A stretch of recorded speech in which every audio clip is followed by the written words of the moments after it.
মঙ্গলবার সকালে কৈলাসহরের সকল ই-রিকশার চালকরা একত্রিত হয়ে বিজেপির ঊনকোটি জেলার সাধারণ সম্পাদক অরুণ সাহার দ্বারস্থ হয়। তাদের অভিযোগ, কৈলাসহর পাইতুর বাজার মোটরস্ট্যান্ডের গাড়ির চালকরা তাদেরকে হয়রানি করে প্রতিনিয়ত। পাশাপাশি ই-রিকশার চালকরা যাত্রী নিয়ে কৈলাসহরের বাইরে গেলে তাদেরকে হুমকি ধমকি দেওয়া হয় এবং কোনো কোনো সময় তাদেরকে মারধর করার জন্য উদ্যত হয় গাড়ি চালকরা। তবে কি কারণে ই-রিকশা চালকদের উপর এ ধরনের আক্রমণ করে ওরা, সে বিষয়ে কিছুই জানা যায়নি।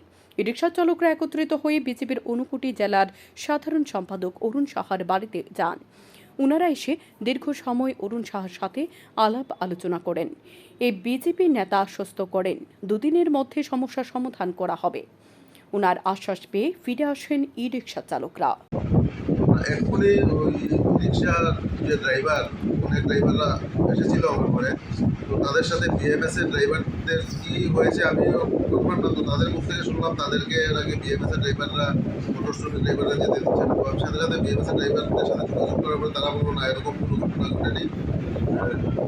তো যাই হোক, যাই ঘটেছে আমি তাদের সাথে আলোচনা করে 2-3 দিনের ভিতরে যাতে কোনো ধরনের কেউ কোনো কথা না বলে এবং তাদেরকে তারা যথারীতি রাস্তায় চলবে, আমরা 2-3 দিনের ভিতরে এই প্রবলেমটা সলভ করবো, সবাইকে নিয়ে বসে। Bureau report, news daily Bharat.